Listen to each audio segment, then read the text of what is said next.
This KFAN podcast is sponsored by Builders and Remodelers, exclusive Twin Cities provider of Elements Windows. Get the highest quality windows at unmatchable value. Visit buildersandremodelers.com for more details. FAN.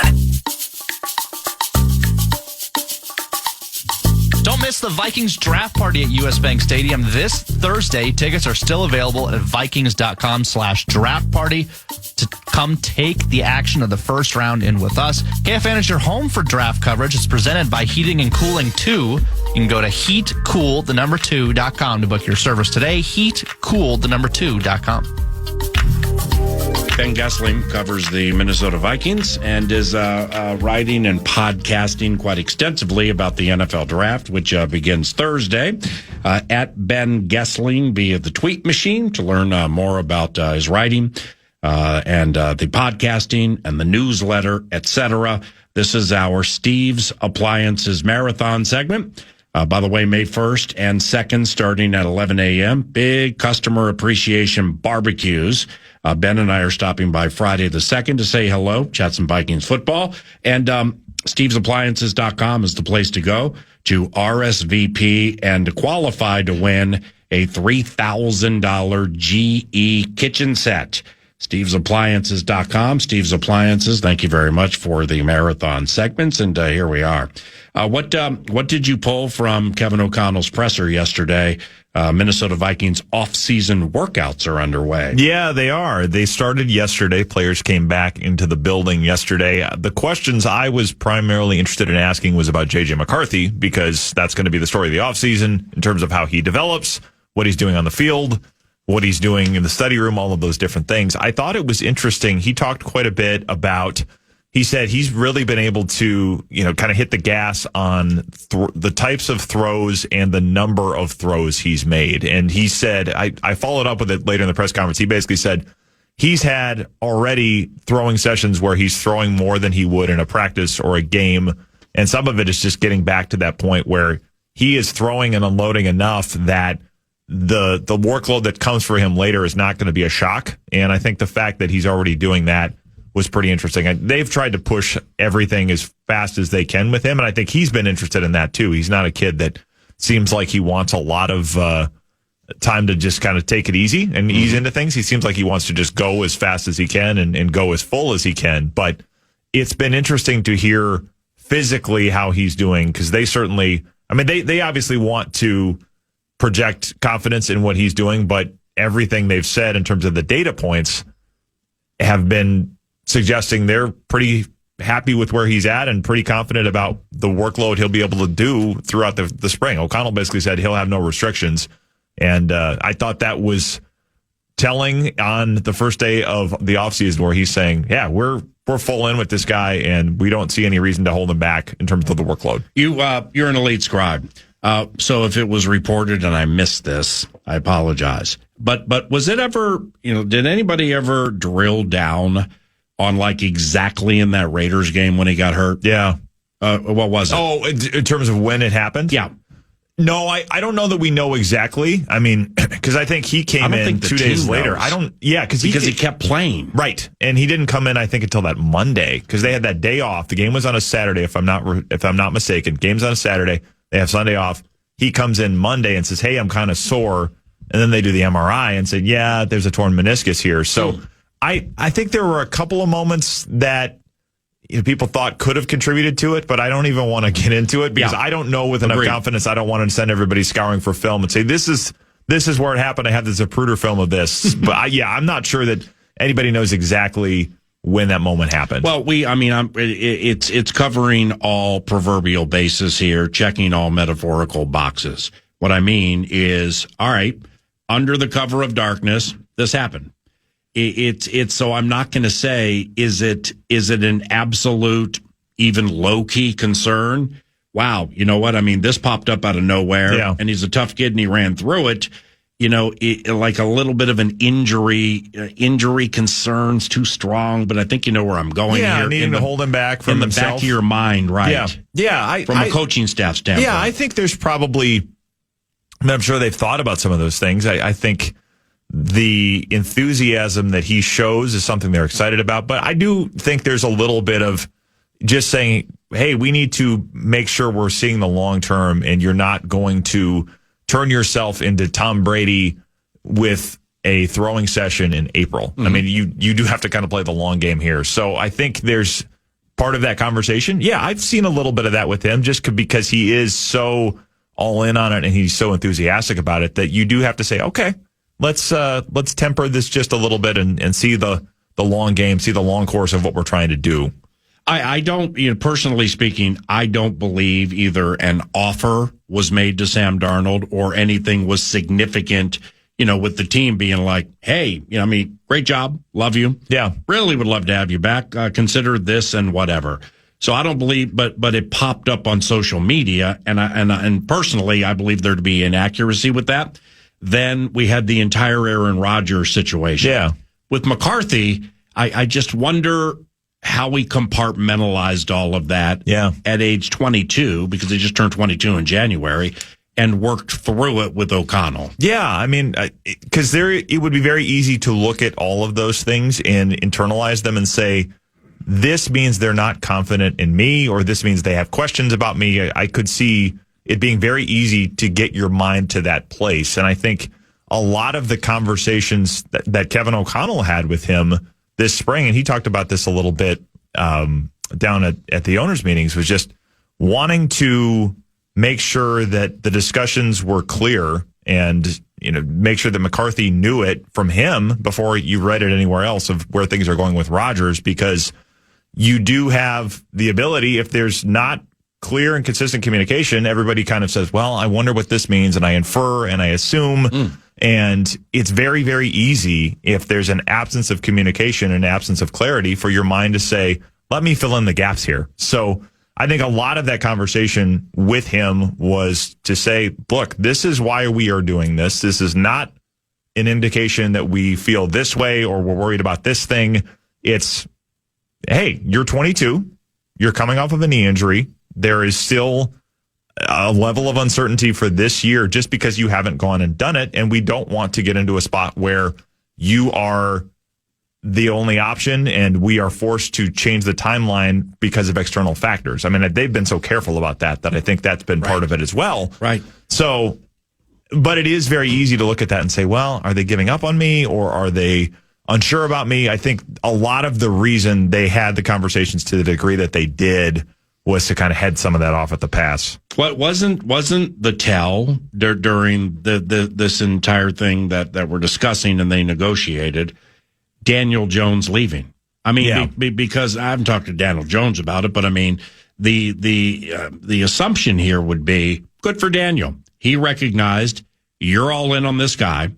I'm not going to start. I don't want the stigma of being backup quarterback guy for the rest of my life. Yeah.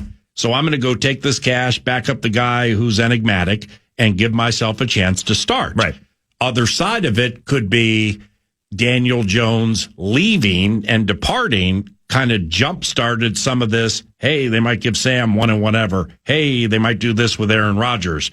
I mean, if Jones, I don't think he wanted to compete for the starting job, A. Yeah. And B, I don't think he thought he could, that he would win, so he left. Yeah, I think all of those things, if he had signed here, that probably kills any conversation of, well, who else are they bringing in as the veteran quarterback to go with J.J. McCarthy? It's all dead. Yes. And I think the reason he ultimately looked at those two possibilities and said the Colts is the one for me is what you just alluded to, that he said, I have a better chance to be the starting quarterback here, because he's not looking for a 1-year deal with the Colts as the key to his NFL future. He is looking at a 1-year deal with the Colts as a springboard to the long-term contract that will get him back on track and get him to be the franchise quarterback for somebody again. Quarterbacks do not want to live in this world where it's a year at a time and I'm not somebody's plan A. I mean, this was Kirk Cousins in a lot of ways. If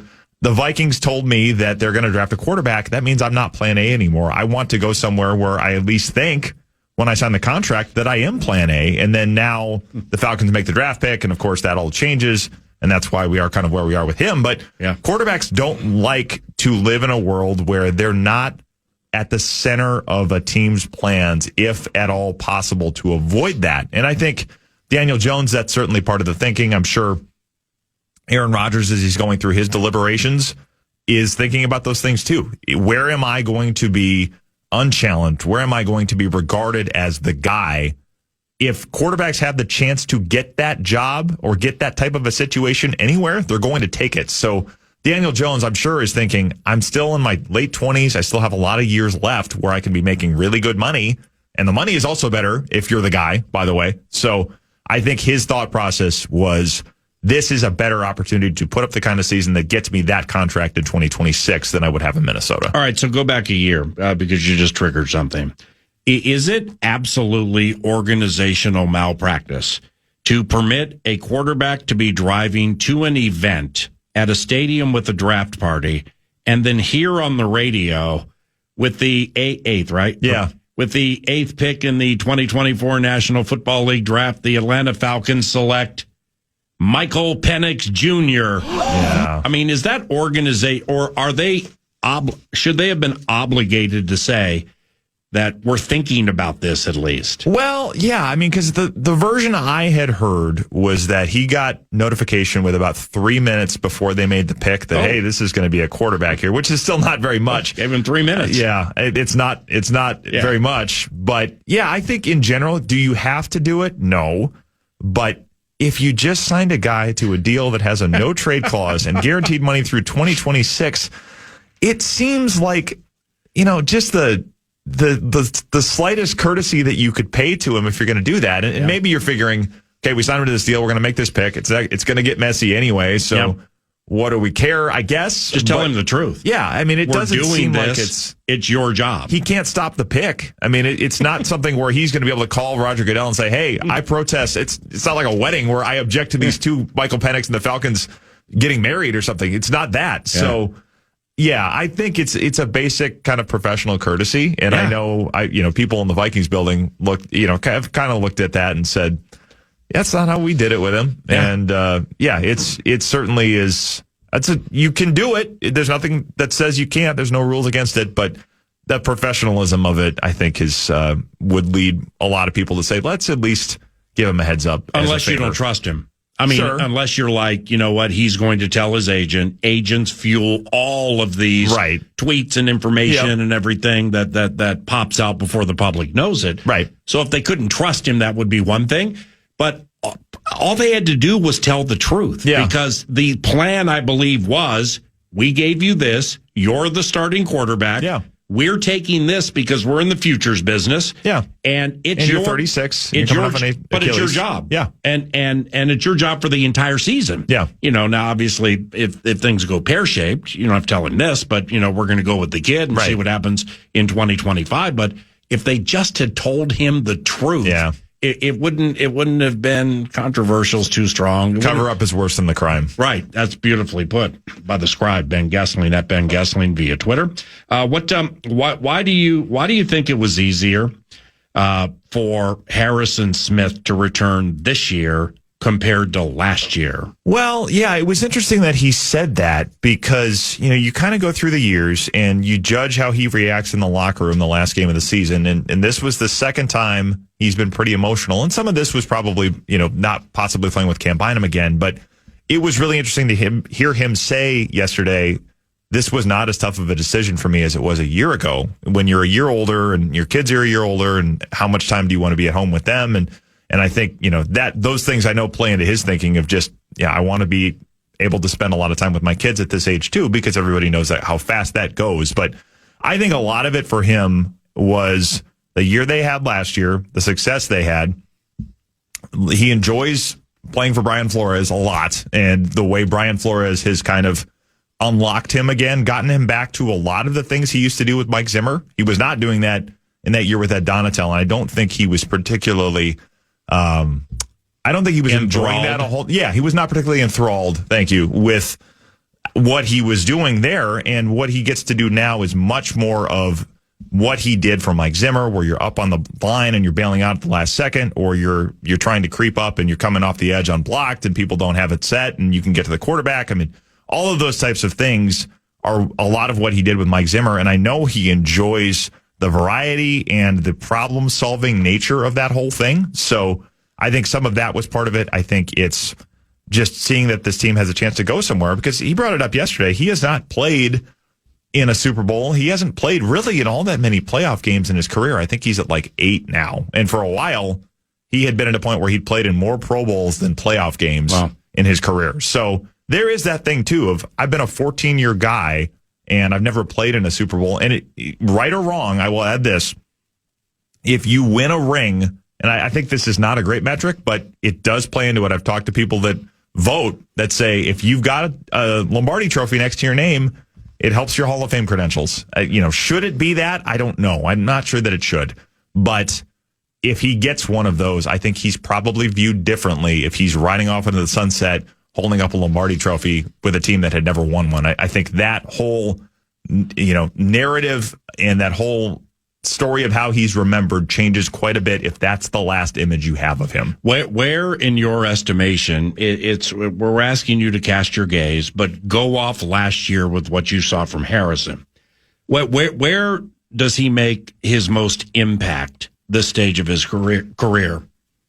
I think a lot of it is his ability to kind of see what's going to happen before the snap. I mean, he's at a point where he's seen everything. He's been seen every route concept, seen every protection scheme, seen every motion, every shift, all of the things that offenses try to do to get defensive backs and defenses in general in bad spots. I think his ability to decipher that and extend kind of what Brian Flores wants to do on the field is a lot of what still sets him apart. He's not probably the same athlete he was. That happens, and I don't know that anybody would have ever said that his blazing speed was something that set him apart. I mean, that's not been his game probably from the very beginning, but right. I think he has still found ways to say, if I know where I need to be, I can get there by taking the least circuitous route to the ball. Right. I know how to get there. I don't have to sprint full speed or be the fastest guy on the field if I know a half step ahead of where the ball is going, that it's going to be here. So that ability to do that. I mean, you hear quarterbacks talk about this all the time, where the game slows down in terms of how everything comes together as they get older. The difference at safety is quite often, I think you see the physical component of the game decline to the point where even if you have the knowledge, you're not still able to go do it on the field. He has found ways to keep that up at least well enough to be valuable to them and the role they have him playing. He's able to put a lot of those skills and that anticipation and that football IQ. He's able to bring a lot of that to bear. Yeah, I'm glad you said that, because this is with all due respect, all right? But in watching back some moments nearing the end of the season last year, specifically inside the 10-yard line, really inside the 5, whether it's Harrison, but mostly Cam Bynum. I mean, there left some moments to be desired with those, as they would say, business decisions. Yeah. So you can circumnavigate a play because your anticipatory skills are second to none, but then you get to the moment of truth. Yeah. And sometimes at certain stages of careers, for everybody, human nature is going to creep in. Yeah. And there's a business decision made. And it just hurts more to get hit. Right. And I'm not saying that consistently was Harrison and or Bynum, but specifically, with With Cam, I mean, he had some moments in that Lions game at Ford Field. Yeah. Jahmyr Gibbs just, absolutely handled him. Now, that's Jahmyr Gibbs. Yep. That's the highest of high end right now. But there were other moments, too, with Cam, specifically from an angle standpoint. Yes. And here's what I'm getting at is, I've made offensive line prohibitively favored to be the Vikings' first draft pick. Yep. Specifically if it's 24. Right. And I'm coming back on it a little bit because this Nick Emanori from South Carolina, and I have no steam on it, but I couldn't pick this guy out of a two-person lineup standing next to John Lynch three months ago. Yeah. But now I've put some time into him, and I started to think inside the 10, inside the 5, and how they use safeties. Well, this Emanori, well, he wants to plant you in the turf. Yep. I mean, it's full speed, it's smart, it's hard, it's physical, and you got that, plus with the way they rush. Yeah. Teams don't get way over the top on the Vikings. Right. There will be intermediates and runs after catch that might get you 30 or 40, but it's not bombs away. You're not 7-step dropping and letting it fly. So, right. Excellently said. So, I've really warmed up to safety at 24 or around there, but specifically the South Carolina cat. Yeah. And off kind of everything we've just talked about here. Yeah. Eamon and Malachi Starks from Georgia. I mean, those would be the two at safety that I would think about there. And the thing that I think they both do, I mean, Eamon certainly brings the size and the physicality of it. Starks is a guy that played in a lot of roles for Kirby Smart at Georgia that would mirror some of the things that the Vikings ask safeties to do, where he's deep and sometimes he's in the box and he's kind of playing some of those rover roles that they ask a lot of people to play. That's important for a couple of reasons. Number one, Brian Flores uses three safeties a lot. Yeah. And Theo Jackson is in the mix. They are very excited about Theo Jackson. They've liked Theo Jackson for a couple of years, but you still need to think about guys that can do different things at that position. And the other piece of it is Harrison Smith. We've talked about his future. Josh Metellus is also a free agent after 2025. So they do have to think about, and I think there's interest in a Metellus extension, but you have to think about the future of that position where you have two guys, Metellus and Smith. Neither of them is guaranteed to be here in 2026. And if that type of a player is as instrumental in a Brian Flores defense as he has been over the last couple of years, you have to start to think about how do we replace these types of skill sets if, in fact, we're without one or both of these guys next year. So, yes, I do think that's a very viable option for them late in the first round. Ben Goessling, Star Tribune, StarTribune.com, at Ben Goessling via Twitter. Follow him if you are so inclined, like 9 to noon does. That was the Steve's Appliances Marathon segment. Once again, May 1st and May 2nd, customer appreciation at Steve's Appliances. It's a barbecue begins at 11 o'clock, and they request that you go to their website, stevesappliances.com, to RSVP, but also sign up to qualify to win a $3,000 GE kitchen set. stevesappliances.com. More football conversation with the Scribe, but first. The cash thing, the fan at BigDeck.com want to give you a shot to win bonus bucks with our national cash contest. Head to KFAN.com, enter the keyword WIN. The keyword is WIN. KFAN.com, keyword WIN. Yeah. Don't miss any of the action of the draft this Thursday, Vikings fans. We've got your chance to win a pair of tickets to the 2025 Miller Lite Vikings Draft Party. Be caller number 9 in honor of the QB. Be caller number 9 right now to win and help welcome the newest member of your Minnesota Vikings. Call now 1-800-320-5326. That's 1-800-320-5326. Caller 9.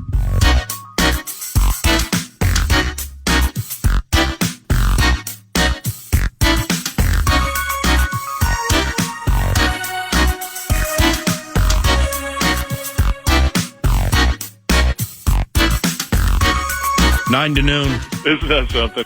Is in the air. Wasn't that good? Paul Allen. Come on, man. And Ben Goessling. Ben from the Star Tribune, StarTribune.com. It's 10:33. Good morning. Russo Radio in 25 minutes from Las Vegas. And Dane Moore, Elite Basketball Mind, with the Dane Moore podcast about 45 minutes from now. Football, hockey, basketball, hockey, NFL draft. It's, you're from Minnesota, and you cover the National Football League, assumedly for profit. But you've been a local sports fan for all of your life. I mean, it's Minnesota this time of the year when you got the draft coming up. All right, Wild took an L. I mean, it was a decent game. Wolves with the big upset against the glitzy team from LA. Yep. Minnesota ignites this time of the year when its sports teams are alive. It's fun. I mean, it certainly is those springs where I can still remember. I mean, the Wild, the run that everybody talks about where they beat the Avs and they beat the Canucks and they have the 3-1 comebacks. I remember that spring extremely well. And I think the Wolves were playing the Lakers in the first round that year, too, if I'm not mistaken. I think that was the year that the NBA in the middle of the year said we're going from best of 5 to best of 7. Jeez. Because they thought the Lakers might lose and they wanted more games with the Lakers on TV, I think was the conspiracy theory. Wow. But I remember going to a game in that series at the Target Center and walking back. I was walking back from the Target Center to the University of Minnesota. It was a nice night. So my girlfriend and I, now my wife of almost 20 years, are walking back through the West Bank. All right, now hold on. I get tired walking downstairs. Yeah. You're just saying you walked from the Target Center to Dinkytown. I think so. Yeah, I don't think we took a bus. No, I think we walked. Athlete. Yeah, it's I covering long distances on foot is something I've been known to do. But I think, let's see, this would have been spring of 2003, so we were not of legal drinking age yet. So I remember those bars in the West Bank on Seven Corners area of the U of M, watching that Wild game from outside. You could kind of see into the window of like Bullwinkle's or something. And Andrew Burnett scores, and the whole place explodes on 2 or 3 different corners because all of these bars had the game on. So, yes, that whole spring, and the Wolves' run against the Lakers in the Western Conference Finals was the next year. But that whole thing of when they're both in it and the draft is going on and all of these things are happening, it is fun. And hopefully that run continues for a while, because it also means that if the Wolves and Wild are playing as much, my workload in terms of every little thing from Vikings OTAs is maybe not quite as high. So there's a professional interest in this as well. I'll say the Wolves or the Wild. I'm not going to diminish your hockey knowledge. Sure. It's just a different game compared to the other three. Yep. So if the Wolves went to the NBA Finals, would they put you on stringer duty? Would they put you on sidebar duty, I mean? I would probably angle for it. Yeah. I would. Wouldn't that be great? Yeah, I actually covered the play the Celtics, go back and run the Boston Marathon. Yeah, well, that was I'll have to wait for another year for that. That was yesterday, but yes, if they made it to the finals, I'd probably try to angle my way into that. Same thing for the Wild. All hands on deck. Stanley Cup Finals. Yeah, we'd probably go all out with it. Yeah, that'd be. Hey, welcome to the. Not Purple Podcast, whatever it would be for the Timberwolves. Yeah. It's Andrew, Emily, and Ben. Let's talk about Julius Randle. Yeah, bulldogging his way to 30 against Al Horford. Emily, what do you think? Yeah, well, we'd probably try to ride Chris Hines' coattails a little bit there. If the Wolves make it to the finals, I'll probably that'd be sweet. I'll probably raise my hand and say, hey, anything I can do to help. I did this for the Final Four a few years ago too. I wrote sidebar number 11. Yeah. Just hey, if you need me help, I'm happy to go. It was fun. So I'll probably do the same thing. Football with the Scribe. Now, media reports. It's Demovsky with ESPN.com, who covers the Packers. Yep. And Rob's reliable. But I've seen it a couple other places that after the draft, cornerback Jair Alexander is 99% out in Green Bay. I get peppered with that question a little bit when I do some out of market interviews. Because O'Connell has said good things in the past about Jair Alexander, but you never really know which way to go with that. Yeah. Because it's he's not going to say he's the mark. We're going to set it up here and then go at him when we want to get the money. But sometimes when they say good things about people, it's because they think the exact opposite, and that player's the mark. Yeah. So I'm not exactly sure what he thinks about Alexander, but Jair's had a pretty good career. He has, but the thing that's tricky with him, and you see it in Green Bay, he's had a lot of these things where there's injuries, and is he kind of babying it with the injury, or is he really hurt? These questions of, is he sitting out because of how he feels about the organization or how he feels about Matt LaFleur. I think there's been enough of that back and forth that I'm sure the Vikings have paid attention to it and would ask themselves, if he were to become available, how would that fit here? It may just be needing a fresh start. It may be, wanting to stick it to the Packers. We've certainly seen a number of former Packers come over here with that motivation over the years, and the practice reps between him and Justin Jefferson would be very interesting to watch in training camp. But I think the question there would be, where is he at in terms of what he wants to do, where he is health-wise? Is he going to be a problem in this room, or is he going to come in and be a positive influence and be another member of a defense that has gone and done a lot of good things? So a lot of this would depend on O'Connell. It would depend on Brian Flores, I think. But that one certainly seems like it's coming to an end in Green Bay. Is he going to infiltrate the coin toss situation under the cover of darkness on Sunday Night Football? Speaking of players from other covenants or outside of the box questions, it's as part of the Fan Radio Network, we have the Fan in Duluth, and my friend Brian Prudhomme and his co-host Brian and Dave, they do a show every Saturday. I get the opportunity every so often to go on at about 11:05. Those guys do really good work up there in Duluth. Now, I joined last Saturday, and Dave asked me a question that not only was perplexing, I didn't see it coming, and I couldn't really answer it, and I kind of went to stammering like I'm doing now. So I want to hit you with it. What would the Vikings do if Shedeur Sanders slid to 24? See? I mean, I'm like, bro, that's a fantastic question. Would they take him? Well, what would they do if? I don't think they take him. I don't either. And I was like, no, they wouldn't take him. But it's super intriguing to think about when you have a coach and a coaching staff who get wins out of Josh Dobbs. I mean, the way they can raise these quarterbacks, it was an intriguing question. Yeah, there's the quarterback and the quarterback stat and all of those things that you have to come into it with Shedeur. I think if he slid to 24, my first reaction to that is their eyes would light up and say, all right, who wants him? There's a trade back opportunity here. Let's go get a top 100 pick. Probably. Yeah. Yeah, I think that would probably be the most likely scenario in that possibility. I think it's possible it happens that way. So that's how I would process that first. Right. Now, per NFL rules, and you said some things earlier. I should have slid this in earlier, but like with McCarthy and what O'Connell said yesterday and what he's doing and things like that. So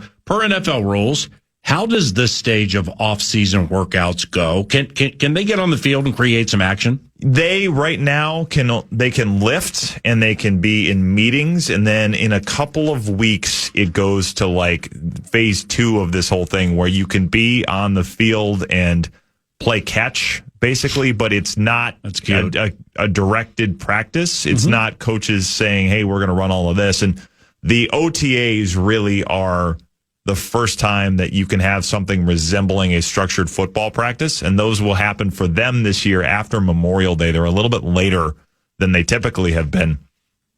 So it is kind of a long ramp up here, but the thing they can do is be around players and they can have meetings. It doesn't necessarily involve on-field coaching at this point, but you can do off-field meetings and have those discussions.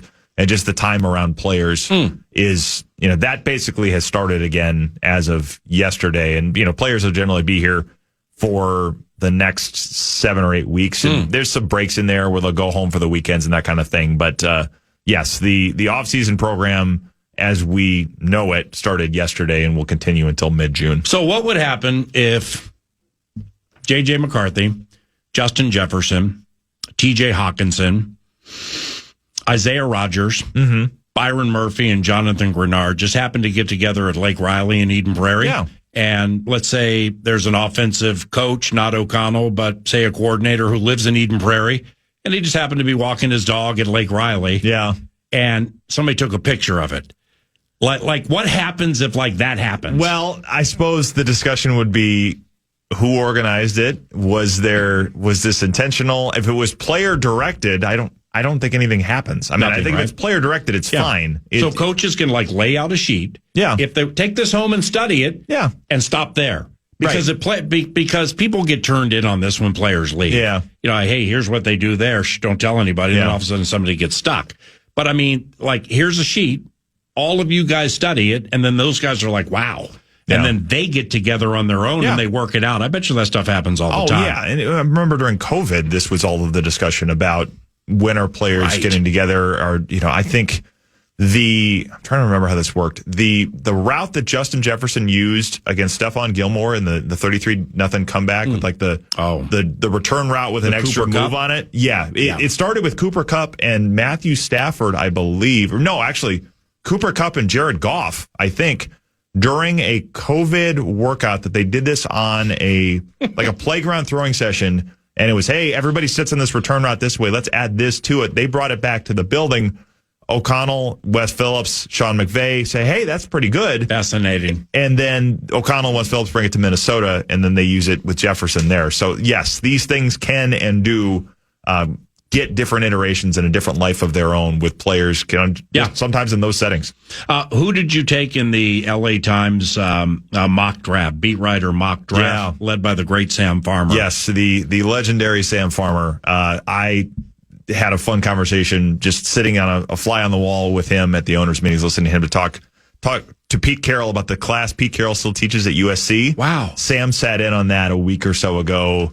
Pete Carroll said he's had like Jason Sudeikis in there and several other major stars in Hollywood come into his class. It's like, oh, okay. So it was fun to just listen to those two talk shop. And then Sam did a story on it like a week later. Anyway, Sam is the man. But also, I think Sam Farmer climbed Mount Everest with Roger Goodell. Yeah. I mean, he's something like that. He was like the guy that got in Bruce Arians' like front porch after Bruce Arians finally won a Super Bowl. Sam knows everybody. Sam is a legend and an enthusiastic pickleball player as well, which scores him points with my parents who love pickleball. But they always tell me I need to bring up pickleball. I don't really know why, but there you go, Mom and Dad. Well, tell Mom and Dad, okay, I haven't felt my ribs in 30 years. Yeah. I get tired walking downstairs. You and I versus your mom and dad in pickleball doubles. Oh, we get smoked. No, we wouldn't. We'd kill them. No, we would not. No, we would kill them. We would not. Okay, really? My dad's really good.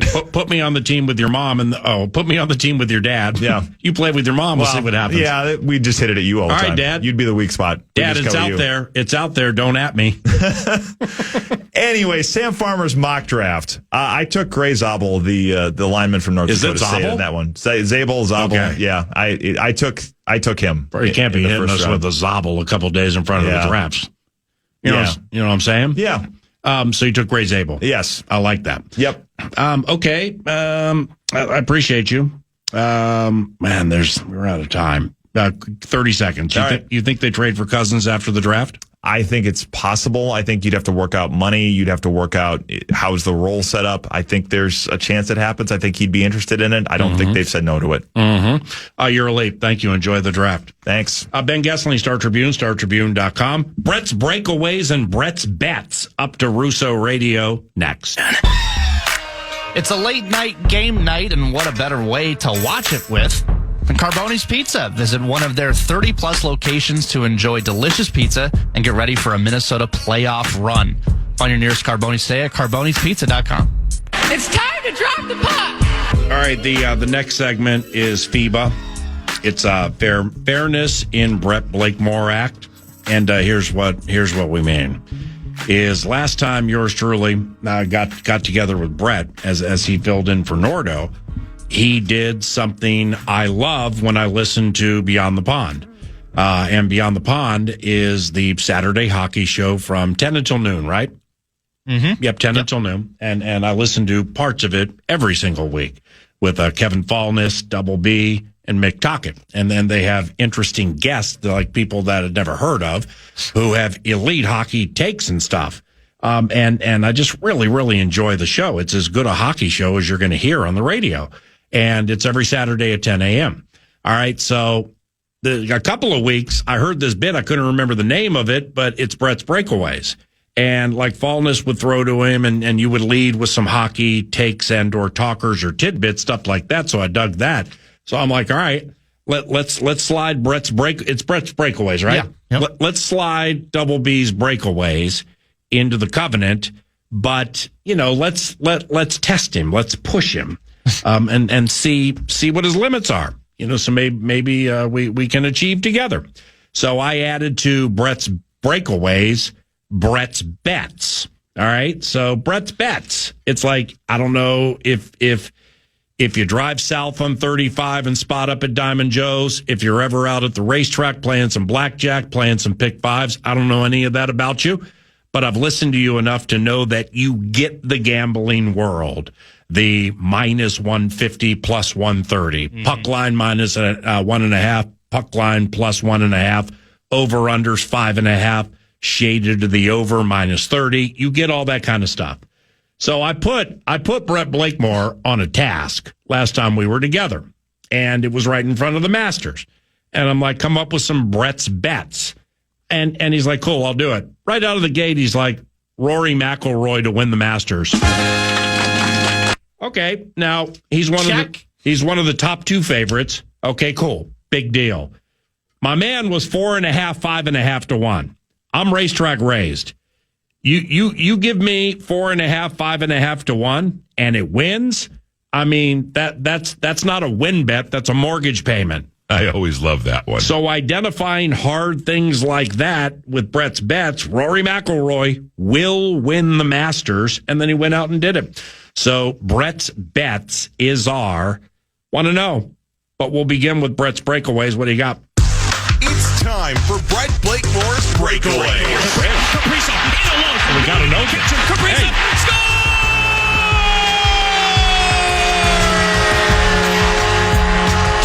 And now, Blakemore's breakaway. I've got a handful of stuff for you. Good. Let's start here. I'm going to tell Russo Radio 05. Got it. Just quickly, I mentioned this on Beyond the Pond, but I wanted to get your take on it. What is a successful Minnesota Wild playoff run to you? Is it having a good series against Vegas? Is it winning a series? Or are we just happy to be here? We're happy that we made the playoffs. Ask the question again. What is a successful Minnesota Wild playoff run to you? Is it winning a series? Is it making this first round a good series? Or are we already successful because we've just made the playoffs? Well, the team is...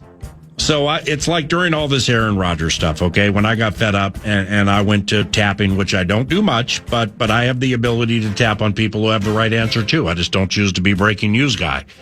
I started with let's begin at the baseline. Okay, let's begin right at the bottom.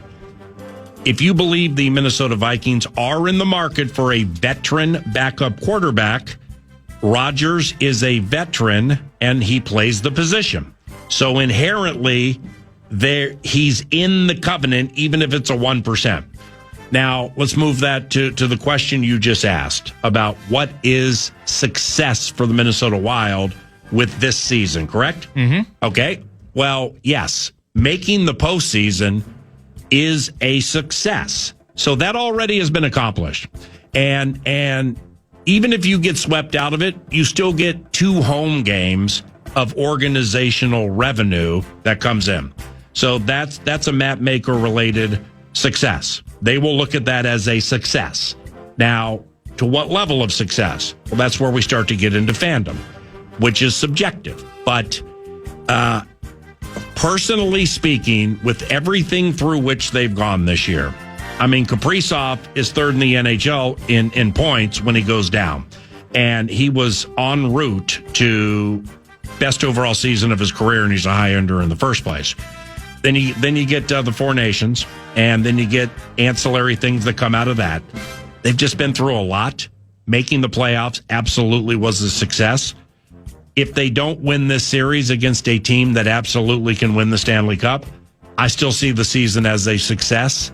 To each their own, the level of success, but that's an individual thing. I asked Gorgie about Zeev Buium and whether throwing him in was the right call and having him quarterback the top power play. What say you just in general about giving young guys a shot and saying, you're a guy, we're going to put you into the top power play, even though you haven't played an NHL game, right? Because we know you're so talented. Do you like that kind of approach of throwing him into the deep end, or do you think it might be too much too soon? No, the answer is absolutely yes, and I'll explain why momentarily. But let me